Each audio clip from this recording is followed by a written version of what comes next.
We're speaking with Mr. Bob Saia today, and Mr. Saia, if you could just give us an update on the engine program, how the testing is going in Canada. Well, the program's going well. We've got 5 engines at test currently. We have, as you said, the engine. We have an engine flying on our 747 in our Mirabel facility in Canada. It hopefully will complete its last flight, if not today, tomorrow, depending on weather, which will be about 24 flights and a little over 100 hours of flight operations. The program's been going well. We've validated performance, the compressor operability in terms of the ability to properly manage airflow and pressure. And we've now done elements like in-flight starting, some of the operational characteristics of the engine to prepare the electronic control for delivering the production units to Bombardier and MJet for their initial products. So we're quite pleased. We've got about 800 hours of total engine testing over the last 10 months. And we've got 2 engines building currently, and another 3 or 4 that will go to test before the end of the year. So we're on a very aggressive test program to validate the overall capability of the geared architecture. There are obvious questions that I'm sure everybody's wanting to know. First, obviously, is fuel burn. How's the fuel burn turning out so far?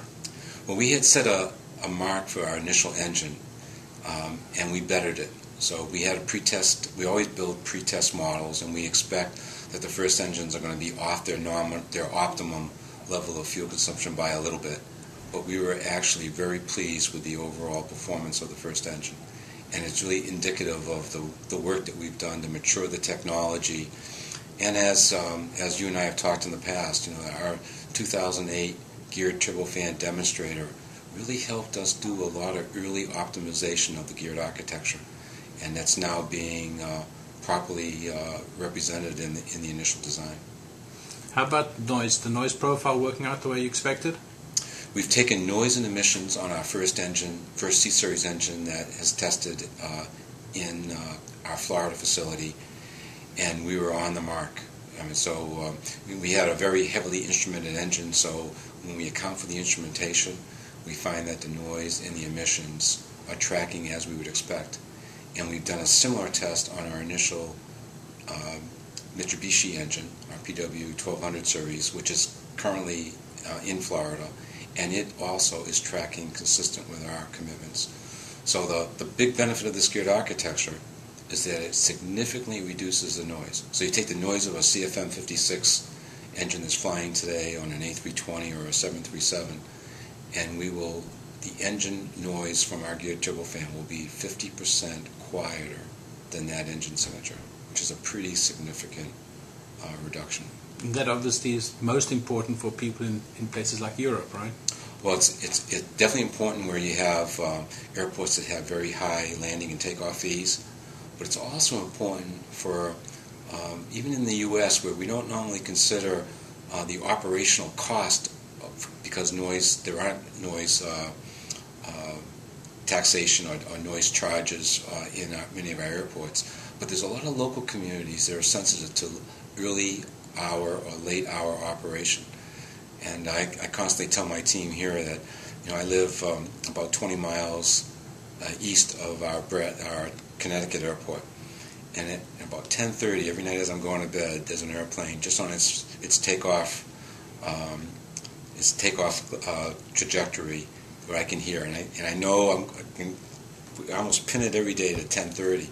An engine like the geared turbofan, I would not hear that airplane take off. So even though it's not a huge annoyance, it's something that affects people who live by airports. And we're going to significantly reduce that with our geared architecture. When we were doing some analysis internally recently at looking at the 737 MAX, the 320 with the new CFM LEAP engine and the 320 with the Neo, what intrigued us was the reason why the Neo with the GTF looks so good is because of the ability that Pratt has proposed or is promising to cut maintenance costs as much as they are able to. Can you address that a little bit based on the testing that you've seen so far? You obviously tear down the engines after the test, rebuild them. How comfortable are you and confident are you that you will be able to meet, maybe even beat your target for maintenance cost? Well, the key element on maintenance cost is part count. So if we look at our geared architecture versus the competitor's engine, we have 7 less life-limited parts, and we have less than 50% of the airfoils that their engine has.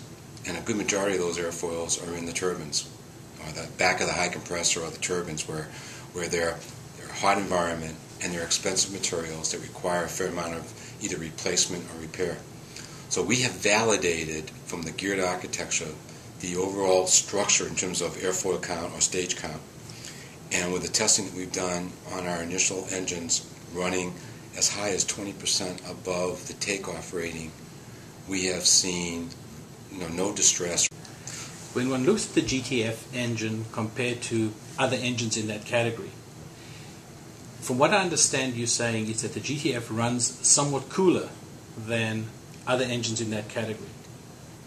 If we look at today's GTF, say the engine that we're building for either the A320neo or the C Series, we're operating at about the same turbine temperatures as today's equipment, workhorse engines, the CFM and the V2500.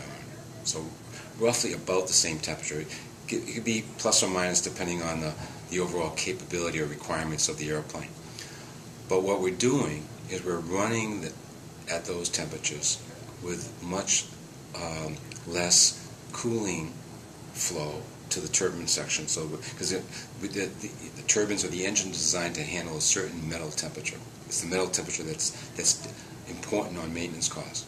And so it's how much you have to cool, or so we have cooling supply air that's used to help keep those metal temperatures at a proper level. So we operate about the same temperature.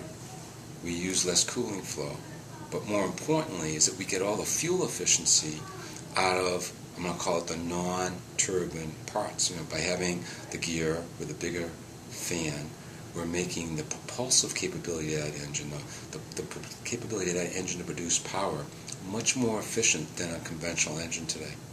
And we're leveraging that geared technology to bring that fuel efficiency. And on a rough basis, there's about 5 to 6% of fuel efficiency just tied to that geared architecture in what it does to the fan stream of the engine in terms of fuel efficiency. Now the benefits on the turbine, you say, well, how does that apply for turbine for maintenance cost? Well, we get the fuel efficiency of our advanced core by making aerodynamic improvements, using less cooling flow, still maintaining the durability. So that's the benefit of the fuel efficiency. But now on the maintenance cost, we use the capability of materials, of coatings, with the cooling temperature so we can get long life of those parts. So that at the end we can deliver good fuel efficiency and good maintenance cost. Thank you.